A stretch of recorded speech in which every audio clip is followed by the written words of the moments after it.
हम करेंगे, आज का हमारा टॉपिक है सामाजिक विकास के आयाम। सामाजिक विकास के आयाम जो है वो उससे बच्चे का हम ये पता लगा सकते हैं कि ये किस प्रकार का बच्चा है, इसका सामाजिक विकास अच्छा है या नहीं है।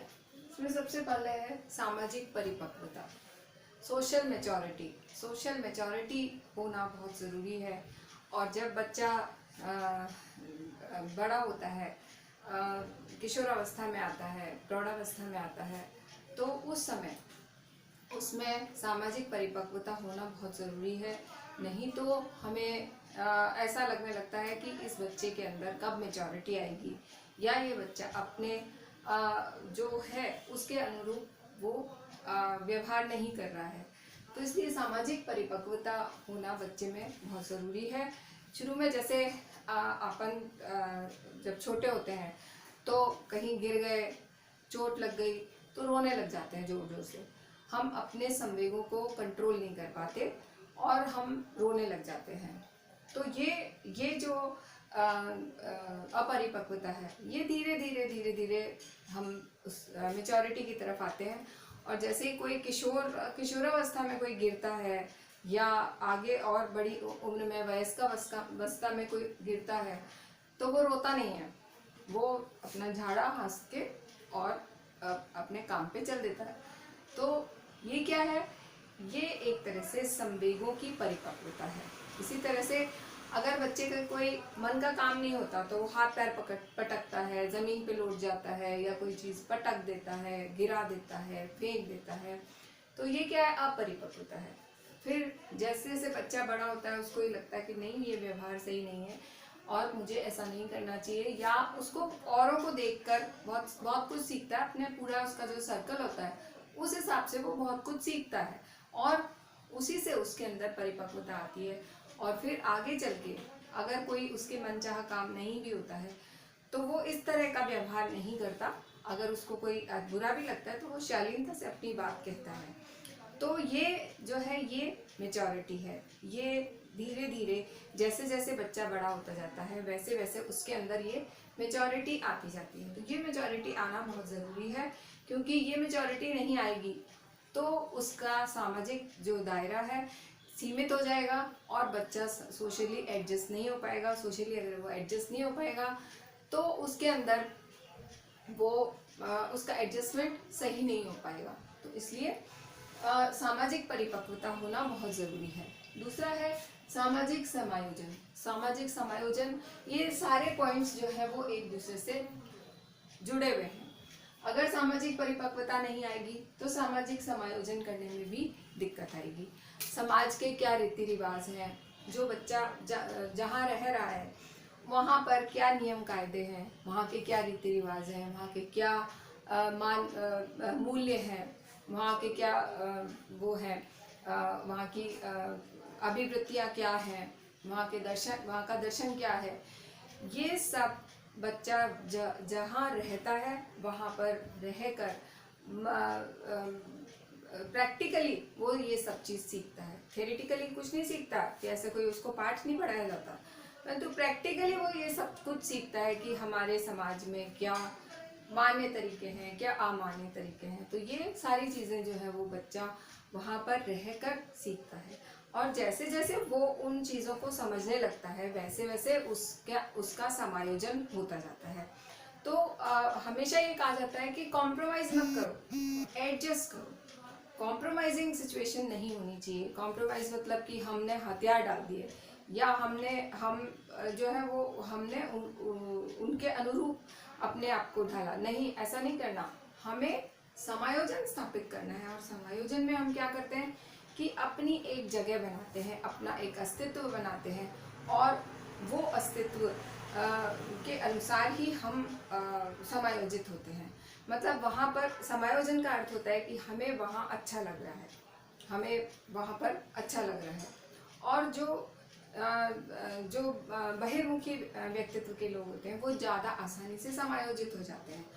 तो आप कितना अच्छे से अपने आप को समायोजित करते हो ये आपकी इंटेलिजेंसिया पे भी डिपेंड करता है।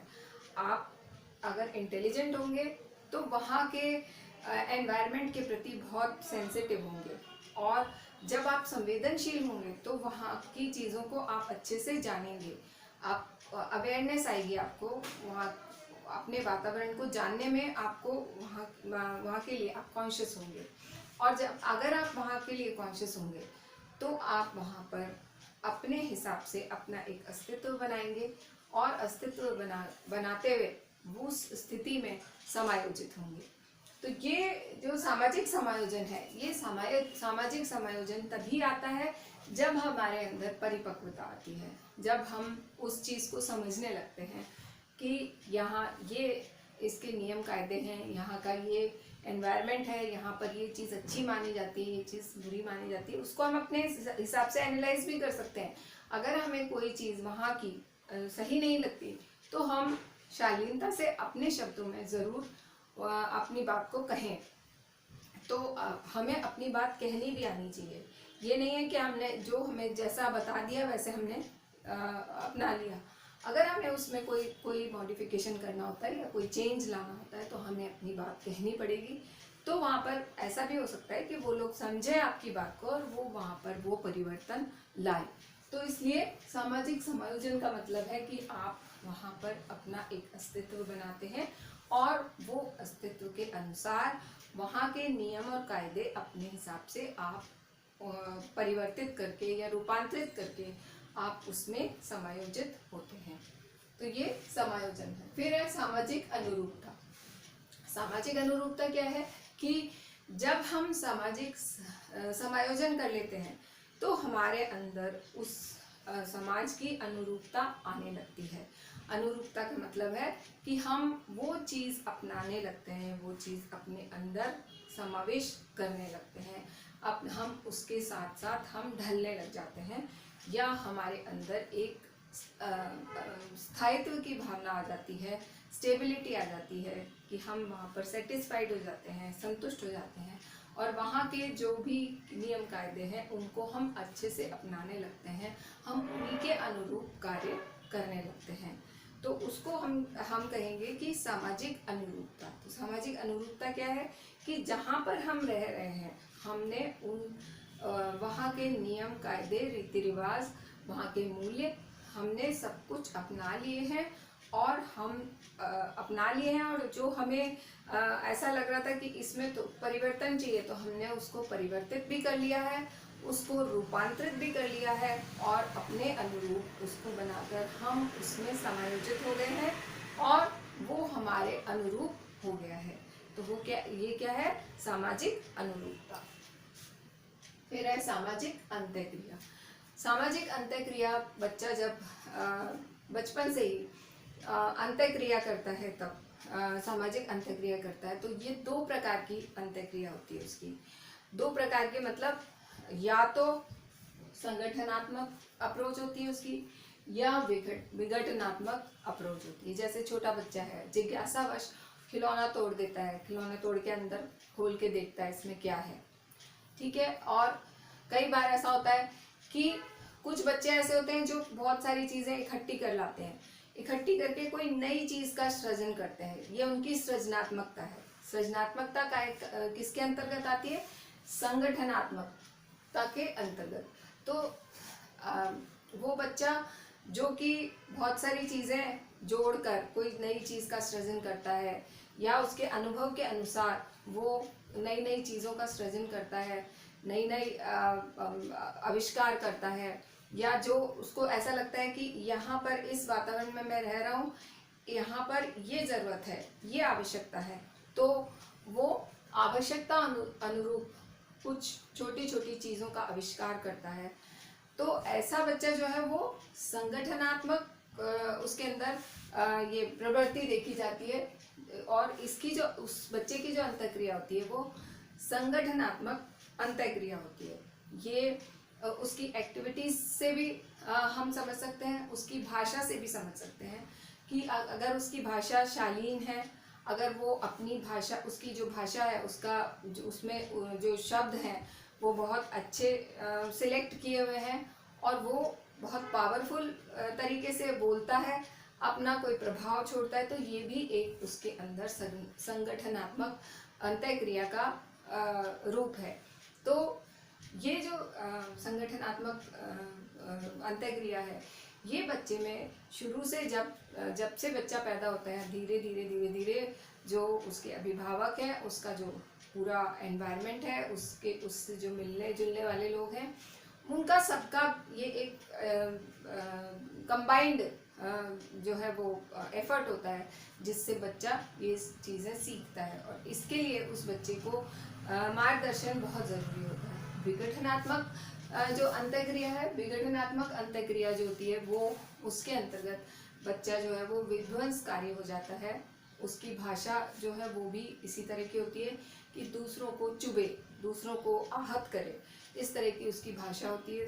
मतलब गाली गलौज करना या फिर निम्न भाषा का प्रयोग करना, तो उसकी भाषा भी ऐसी हो जाती है। और साथ ही साथ उसकी जो एक्टिविटीज़ हैं वो भी ऐसी हो जाती हैं। वो कोई भी चीज़ को कहीं किसी के घर भी गए तो वहाँ पे कोई किताब रखी है, उसको फाड़ दिया, कोई खिलौना रखा है, उसको तोड़ दिया, तोड़ के कई बार तो ऐसा होता है ना कि बच्चे जैसे तोड़ के देखते हैं उसके अंदर क्या है, फिर उसके बाद उसको वापस जोड़ने की कोशिश करते हैं। या एक बार उन्होंने देख लिया, उसके बाद जो दूसरा खिलौना वैसा ही होता है तो उसको नहीं तोड़ते वो, क्योंकि उनको पता होता है ये इस तरह का है, तो उसको जोड़ने की कोशिश करते हैं। तो विध्वंसकारी जो बच्चे होते हैं वो क्या करते हैं, उसको तोड़ते हैं और उसको फेंक आएंगे कहीं और। मतलब वो ये नहीं सोचते कि क्या मतलब आगे क्या इसका रिएक्शन होगा या इसका क्या रिपरकशन होगा, इसका क्या परिणाम होगा। कोई भी चीज़ देखी, उनको गुस्सा आ रहा है, उसको फेंक दी। चाहे अब उसमें वो ये नहीं देखते कि ये मम्मी का है, मम्मी के काम का है, मम्मी कैसे काम करेंगी, ये सब परिणाम सोचते ही नहीं है। वो तो सीधे आके फोड़ देते हैं। और कोई बच्चा है, उससे मारपीट कर रहे हैं तो इतनी बुरी तरह उसको मारेंगे कि वो बिल्कुल उस आहत हो जाएगा, उसके बाल उखाड़ देंगे, उसको बुरी तरह मारेंगे। बहुत सारी चीज़ें हो सकती है। कई बार तो क्या होता है कि इस तरह का हादसा हो चुका कि एक बच्चे ने पेन की निब एक दूसरे बच्चे के आंख में चुभो दी। तो ऐसा नहीं है कि वो बच्चा जो है वो इंटेंशनल, मतलब उसकी भावनाएं खराब थी हैं क्या, उसको ट्रेनिंग ही नहीं मिली है, वो विध्वंसकारी है, उसने सोचा ही नहीं कि इसके आगे क्या होगा। उस बच्चे के उस आंख में इतनी जोर से लग गई कि वो ऑपरेट कराना पड़ा आंख का, जिंदगी भर के लिए उसकी हाई पावर का चश्मा लग गया। तो ये चीज़ें बच्चों को समझाते हुए, अगर मतलब बच्चों को मार्गदर्शित करना बहुत ज़रूरी है। और ये अगर उसकी बचपन में ही ये आदतें होती हैं तो बड़े होकर भी उसमें यही आदतें विकसित हो जाती हैं, और वो दूसरों को लाभ पहुंचाने की जगह हानि पहुंचाता है। और हानि का क्या परिणाम होगा ये वो नहीं सोचता। जैसे बहुत सारे बच्चे हैं जो आपराधिक एक्टिविटीज़ में शामिल हो जाते हैं, फिर हम ये सोचते हैं कि कैसे, मतलब इनको ये नहीं लगा कि हमें जेल हो जाएगी या हमें माता पिता से अलग करके हमको मतलब पनिशमेंट मिलेगा। तो ये सब वो सोचते ही नहीं है, उसका परिणाम वो सोचने की उनमें क्षमता ही नहीं विकसित करते हैं। वो सोचते ही नहीं है परिणाम, वो तो सीधे विध्वंसकारी उनकी एक्टिविटी होती है और वो सीधे दूसरे को नुकसान पहुंचाना होता है उनको। तो ये जो सामाजिक अंतःक्रिया है, सामाजिक अंतःक्रिया बहुत ही ज़रूरी है बच्चे को सिखाना, क्योंकि इससे ही आगे बच्चे का भविष्य निर्धारित होता है और इसी से ही बच्चे का व्यक्तित्व निर्मित होता है। बच्चा जो है वो कैसा समाज में उसकी क्या इमेज होगी, वो उसी से ही निर्धारित होती है। लास्ट है सामाजिक कार्यक्रमों में भाग लेना। जिन बच्चों को स्वीकृति प्राप्त होती है, जिन बच्चों का एक इमेज होती है, सोशल इमेज होती है, उनको हमेशा दूसरों से मिलना अच्छा लगता है। कई बार छोटे बच्चे होते हैं, वो कोई उनके घर आ जाता है तो वो अपने पेरेंट्स से कहते हैं ये कब जाएंगे, ये क्यों आ गए यहाँ पे, हम इनसे नमस्ते करने नहीं जाएंगे, हम इनसे मिलने नहीं जाएंगे। तो ये चीज़ क्यों आ रही है उनमें, क्योंकि उनको वो बाधा लग रहा है। तो अगर पेरेंट्स को चाहिए, अगर वो उनसे मिलवाएं, उनसे वो बातचीत करें, उन्हें अच्छा लगे उनसे मिलना, तो उनकी इमेज चेंज होगी और वो दूसरों से मिलने की कोशिश करेंगे, दूसरों का आना उनको अच्छा लगेगा। तो ये तभी हो सकता है जबकि उनका एक्सपीरियंस उनसे अच्छा हो। तो अगर हम धीरे धीरे बच्चे को इस तरह से मोल्ड करेंगे तो बच्चा दूसरों के साथ मिलना जुलना शुरू कर देता है। और इसके साथ साथ ही कई बार ऐसा होता है कि हीन भावना के कारण भी बच्चे बाहर नहीं जाते हैं। क्यों? क्योंकि उनको लगता है कि मतलब वहाँ जाएंगे तो हम क्या बोलेंगे, कैसे बोलेंगे, उनको नहीं समझ में आता। तो ये चीज़ें बच्चों को सिखानी पड़ती हैं बचपन से ही, उनमें ये सामाजिक गुण डालने पड़ते हैं कि कोई हमारे घर आता है तो हमको अच्छा लगना चाहिए, कोई उनके साथ हमको बातचीत करनी चाहिए, या आप कोई आपके घर आया तो आपको उसकी रिस्पेक्ट करनी चाहिए, उसको विश करना चाहिए, उसको जो उसकी रिक्वायरमेंट्स है उनका ध्यान रखना चाहिए, जैसे उनको पानी पिलाना और भी मतलब उसको अटेंड करना पूरा। तो ये चीज़ें जो है, ये चीज़ें बच्चों की हम बचपन से ही डालते हैं। और ये चीज़ें अगर उसमें अच्छे से मतलब बच्चों में ये डाली गई हैं तो उसका सामाजिक विकास अच्छा होगा। और साथ ही साथ वो अलग अलग बड़ी बड़ी सामाजिक समायोजन में पार्टिसिपेट करेगा, उनके कार्यक्रमों में जो है भाग लेगा। जैसे कई सामाजिक जो कार्यक्रम होते हैं उनमें बच्चे डांस करते हैं, गाना गाते हैं, कविता सुनाते हैं, कोई घटना सुनाते हैं अपनी, कोई कहानी सुनाते हैं, या फिर कोई भी वाक्य सुनाते हैं या चुटकुले सुनाते हैं। तो ये सारी चीज़ें बच्चों में आनी चाहिए, बच्चों को भाग लेना भी आना चाहिए। आप जितने दूर जाते जाओगे उतना ही आप जो है बचोगे चीज़ों से, और उतना ही आप अंतर्मुखी होते जाओगे। और अंतर्मुखी होने से आपके अंदर की जो भी भावनाएं हैं वो विकसित नहीं हो पाती हैं। आप अपने आप को अच्छे से प्रोजेक्ट नहीं कर पाते हो, आप दूसरों के ऊपर अपना व्यक्तित्व का प्रभाव नहीं डाल पाते हो। और आप अपना हर जगह, जैसे बहिर्मुखी व्यक्तित्व वाले बच्चे होते हैं वो अपने एक अस्तित्व बना लेते हैं बहुत जल्दी, एक हर जगह अपनी इमेज बना लेते हैं, तो अपना अस्तित्व नहीं बना पाते जो बच्चे। तो ये सारी चीज़ें बच्चों को बचपन से ही सिखानी चाहिए। तो सामाजिक कार्यक्रमों में बच्चा भाग तभी लेगा जब उसके अंदर सामाजिक परिपक्वता होगी, सामाजिक समायोजन उसको आएगा, सामाजिक अनुरूपता के अनुसार वो मतलब अपने आप को ढालेगा, और सामाजिक अंतःक्रिया जो कि उसकी संगठनात्मक हो। तो ये सब चीज़ें अगर उसके अंदर होगी तो वो अच्छे से पार्टिसिपेट करेगा, अच्छे से भाग लेगा सामाजिक गतिविधियों में। तो आज के लिए इतना ही। Thank you.